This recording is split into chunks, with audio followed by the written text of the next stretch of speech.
So Gabrielle, imagine you have the 16-year-old Gabrielle sitting in front of you now. What piece of advice would you give her? To love herself as much as she loved everybody else. Okay. To be a little more inclusive, to take a little better care of herself, Yeah. to understand that her body was finite, that it wasn't going to last forever, that she might want to take better care of it, to be more kind to herself. Breathe would be the most important thing. Stop holding your breath. Stop trying to, along with that, which, you know, what comes along with holding the breath is stop trying to guess how it's all going to work out 10 steps into the future. Just be where you are right now and trust that everything is fine. So you're not living in a horror movie. You know, what this is a beautiful, beautiful adventure. It's all going to work out if you let it. But the way you do that, the way you kind of get into that relaxed state, that trusting state, is to keep breathing. Stop holding your breath. Just keep breathing. Slowly, deeply, luxuriantly, freely, and that will make everything roll smoothly for you. I think to trust herself more and to believe herself more. I've had a lot of time when I've believed other people more than myself, and sort of given my power away because I haven't believed enough in myself. And you know, hindsight's a wonderful thing. But if I could go back to the 6-year-old me and just say, you know, actually, you can trust yourself and believe in yourself, because you are right for you, as everybody is right for themselves. I think again it comes down to overcoming fear. It comes down to following your dream. We all have dreams. We all have hopes that we will do something with our lives, and very often we don't do that. And the reason we don't do that is because we're afraid. We're afraid that by stepping out into the unknown, by taking a huge career risk, for example, in order to follow our dream, that we're going to, you know, to pay a heavy lifetime price for this. And I would say that's a mistake. I would say my advice to my younger self would be, don't be put off by fear. Do follow your dreams. You'll not regret it. I think I'd just hug her and just comfort her a little bit. Yes, I would say I've met some fantastic young people, and I would say be like those young people. Go on dreaming. Go on being idealistic. Follow your heart. As we know from the HeartMath Institute, you know, the heart is much more than an organ that pumps blood around the body. It has nervous tissue in it. It is another brain. It is the place that so much of our real intelligence is driven from. Whenever I meet someone who has said he or she has followed his or her heart, I always see those people in such a positive light. They seem to have much more fulfilled lives than those who don't. And, you know, I think kids need to be told this over and over again. What I would say to my 16-year-old self would be different than I say to most 16-year-olds. Because I was socially quite miserable and developed a lot of defenses against feeling anything. So I would probably tell myself, you are human underneath that. Underneath that armor, you are human. When the buried, contained feelings come up, welcome them. Well, I'd say I love what Mary Oliver says. She says there are 3 rules for living. She's in her 80s, and she said that recently. I heard her speak this year. She's an American poet. She said, first is pay attention, second is be astonished, and third is share your astonishment. So I think that's something I'd tell a 16-year-old. Pay attention, be astonished, and share your astonishment, and be generous by sharing your astonishment. I would say, you know, sweetheart, identify what you're thinking and question it. You know, just a good old, is it true? It's amazing how powerful that is, isn't it? It really is. You know, we've always heard it's the truth that sets us free, but what truth? You know, the one I need right here, right now. That one. Because right here, right now is where I'm suffering. And the heck with all the rest of it, you know, let's just take care of right here, right now. Open, soften your body, feel what's here, and then experience. And then tell the truth out of there. Because most of our ego contrivances, most of the patterns that we have in life that cause us long-term problems, suffering, are contrivances simply designed to manage our emotional state. And the truth is, it doesn't need managing. Stand in your own power, regardless of all the people who are trying to stop you doing that. I'd say tell the truth. Tell the truth. And when I say tell the truth, I'm really speaking of telling the truth to yourself. Tell the truth to yourself, all of us. Yeah, and this is saying at whatever age. Because as human creatures, we are liars. That's part of our survival. Maybe it's our biggest survival strategy. Really? And to tell the truth, at least to ourselves, reveals something that is precious. I think most of all, the one thing I've always said, don't procrastinate. Right. Tomorrow never comes. 1 minute after midnight is already today. Don't dwell on the past. Don't dwell on the future. Don't dwell on this wonderful moment. It's going to happen for you. And make it happen. It will. That everything that is happening in your life, if you don't judge it too quickly, but learn just to more observe, you will come to see that everything is guiding you towards a happier state. If you don't let your mind jump in too quickly to judge prematurely what is happening, then you may come to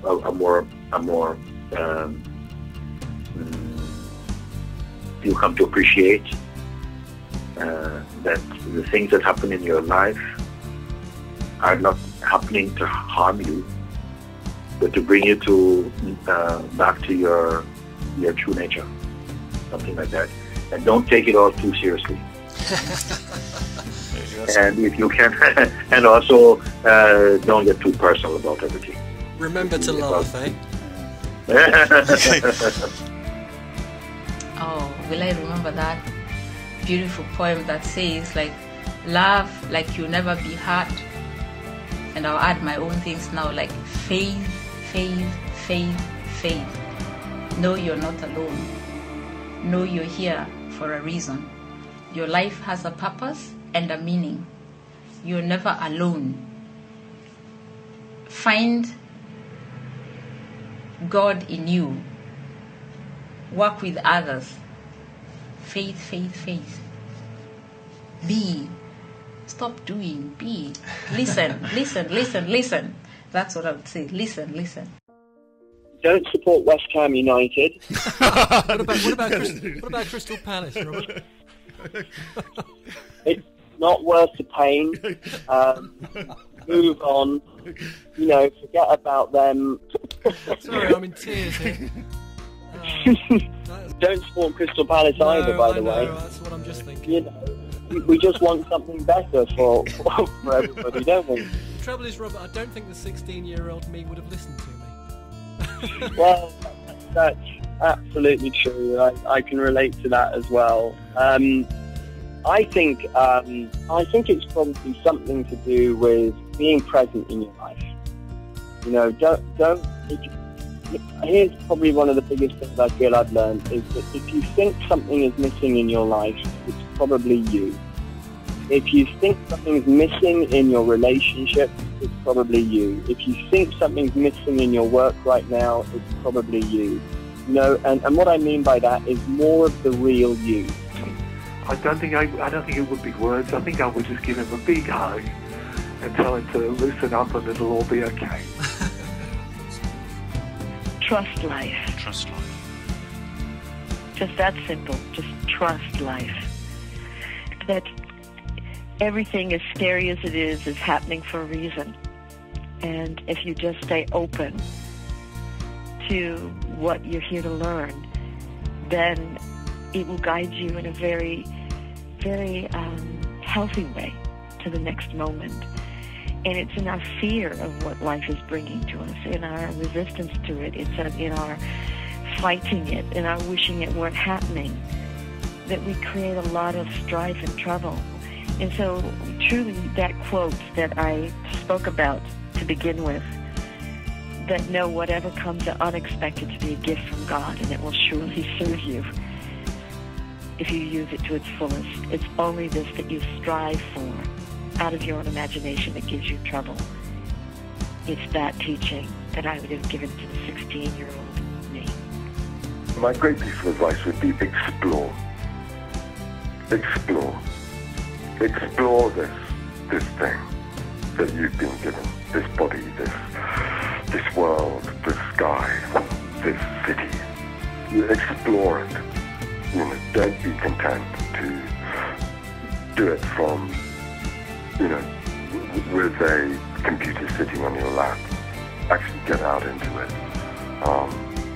That would be my only piece of advice, I think. Just don't worry about a thing. I mean, my 16-year-old self wanted to perform, wanted to have a go at all kinds of stuff, and I would just say, you're going to do it. You're going to do it. You're going to do everything. Everything is just going to fall into your lap, and just trust. Be open and trust. It's going to be fine. It'll all work out. Don't worry about a thing. Well, not just 16, but any age. But the piece of advice I would give would be bless the present. Trust yourself and expect the best. I think really to value your body, be healthy.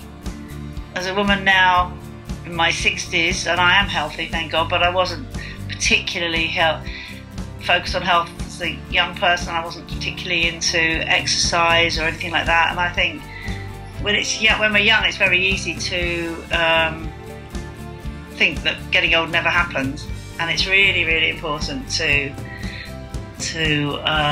live a healthy life. And I guess that not only is physical, but mentally, emotionally, and just really know how love is what it's all about. Yeah, you know, a number of things. Probably don't be afraid to be powerful. I think I've always been afraid to be powerful. But, you know, I think I'd encourage him that he's here to be powerful and to enjoy being powerful and to trust his own heart. Because I spent so much of my life thinking I should listen to what other people say rather than listening to my own inner voice. So, you know, it's okay to be powerful, trust myself, and trust in the process of growth. It's okay to move in the direction of your fears. You know, I think I spent the first half of my life trying to avoid all my fears, and probably the second half of my life being willing to face them all. So encourage him to move in the direction of his fears, and that there is something always bigger than fear. And just tell him he's so much more amazing than he thinks he is.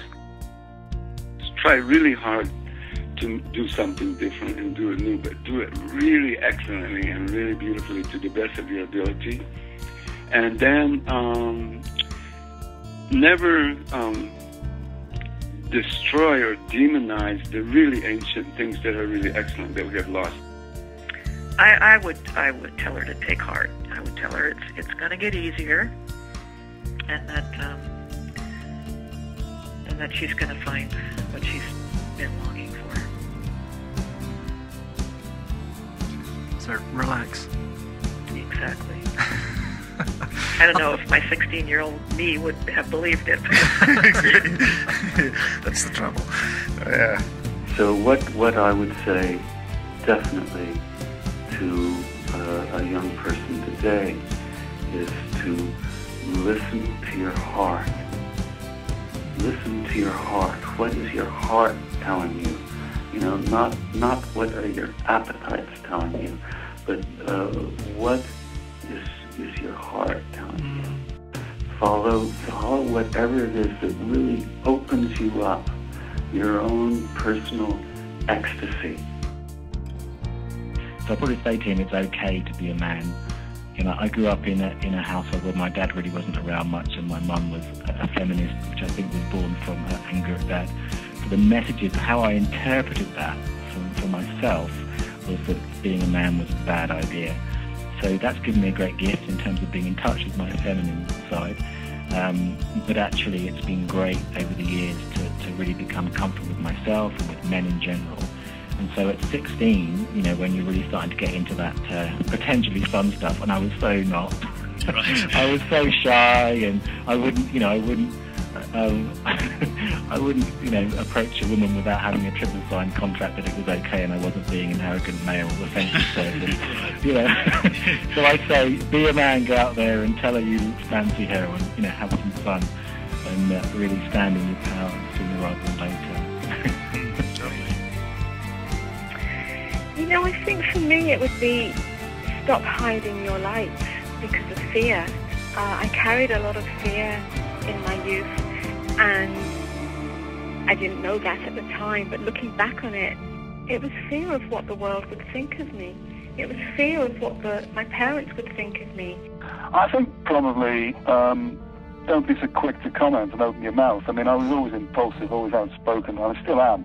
But I think that with age, you realise it's terribly important to listen far more than you talk. And I've kind of, now in the age I am, I've just about learned that lesson myself. And give people space to speak. I mean, give them the right to express their opinion, even if it's disagreeable. In a sense, give them protected space. And I try to do that, and I have become a much better listener than I ever was. I certainly wasn't, I'm sure, at 16. Don't seek a job, but create a job which is sustainable and fulfilling. And don't seek success, seek fulfillment. Because success is determined by other people. How much money you have, how much career you have, how much name and fame you have. Those are success. Don't look for success. Look for your inner fulfillment. And don't look for somebody else to give you a job. Create your job which you can make with your imagination and your ingenuity, and which can bring you fulfillment. Calm down and be patient and try and take in as much of life as that's around you. Because when you're so excited about life, or you're so intent on proving who you are or what you have, you tend to miss a heck of a lot. So to kind of wake up and smell the karma. I think I probably would have told myself back then probably to work harder because that came to me later, and that the whole idea of, being that success is really all about it being 98% perspiration. Mm-hmm. I think I'd probably tell myself that. Well, I think what I'd say is, because when I was 16, I gave up on all my creative pursuits. When I was studying GCSEs, I gave up art, I gave up kind of graphic design, which I think actually would have been a very good path for me to take. And I went and took science because I thought my left brain, even as a 16-year-old, my left brain ego was going, no, this is what you should be doing. It's a lot of confusion in people because when we internalize all these voices from our parents and teachers, we don't know what we truly value. So my advice would be, do not give up on your creative studies. Go do creativity. Go follow that path and see where that leads. Deep down, I had this sort of trust in life. And I would say to myself, just really accept that trust. Even though you'll make mistakes and go wrong, and it doesn't mean to say you won't go through anguish and difficulty and failure and all the rest of it. Nevertheless, you can keep coming back to that sort of basic trust in life. Now, of course, the question comes is, what if somebody you're talking to doesn't have that basic trust, and that's a work to be done in finding that. But I think that the wonderful thing about trust in life is if you can find it, if you're lucky enough to have it within you, perhaps from your early years, then it will act like a kind of lodestone that will be your inner compass. I would give anyone, the advice of, find out what really turns you on, what excites you, pursue it, even if it seems like, you can't immediately see how you could make a living out of it, or, it might be a bit left field. It's not always going to be easy, but don't give up. I think my response to that question would be, I'd just listen to him. I don't think putting myself in a position of being 16, someone trying to give me advice, I don't think I'd listen. Why would you listen? You know everything at 16. You're invincible. I would say something really simple. It gets easier.